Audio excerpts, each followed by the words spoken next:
जिसका चरित्र भ्रष्ट है वो न कभी भक्त हो सकता है और न कभी भगवत प्राप्ति कर सकता है। जिसका चरित्र भ्रष्ट है वो कभी। अब उनको तो पता नहीं था, एक बड़े विद्वान थे तो बाबा के पास आए और स्वामी अखंडानंद जी भी महाराज बैठे थे बड़े बड़े। तो कहने लगे कि बाबा हमें भगवत प्राप्ति कब होगी? ऐसे ही बाबा ने ऐसे देखा को अगर 7 जन्म में तुम्हें भगवत प्राप्ति नहीं होगी।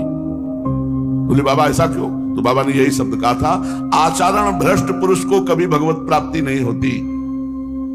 उसको हो ही नहीं सकती। हो सकती है यदि वो आचरण सुधार कर भगवान से क्षमा याचना करे और ये नियम ले ले अब लो नसानी अब ना नसइयो, तो फिर ये श्लोक काम कर जाएगा। घोर दुराचारी रहा है, अब उसने नियम ले लिया है भगवान के चरणों का कि अब हमसे गलती नहीं होगी, तो भगवान उसे करो सत्यते साधु समाना, उसे साधु के समान बना देते हैं।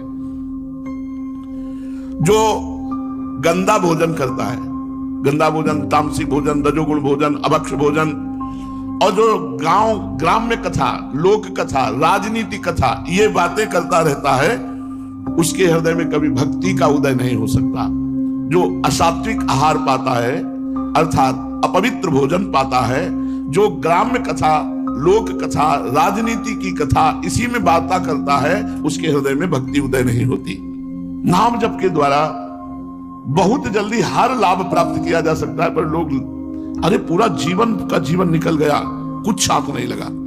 हम कह रहे 100 नाम जप करोगे तो तुम्हारे 100 सतनाम तो कम से कम जमा हो गए, वो तुम्हें अमंगल नहीं होने देंगे। यही बात सबकी समझ में आ जाए तो मंगल हो जाए। अपने को तो बड़ी कृपा होती है जब संतों के अनुभव होते हैं। कल एक वेशधारी 65 वर्ष के होंगे, तो उन्होंने सत्संग सुना होगा, उससे प्रभावित होकर के आए होंगे सत्संग के प्रभाव से। उनका इतनी आयु हो चुकी है और मैं ध्यानस्थ रहता हूं, पर जिस समय जो विषय चाहता है मुझे गिरा देता है।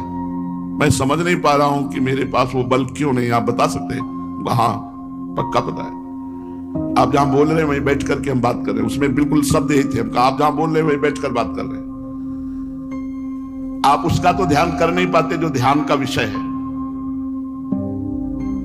उनका आप विचार करके देखना, स्थूल सूक्ष्म कारण तीनों शरीरों का त्याग करके स्वरूप में स्थित होना वो है नहीं। बोले नहीं। तुमका निरंतर नाम जप नहीं है। नाम जप करते हो? बोले बिल्कुल नहीं।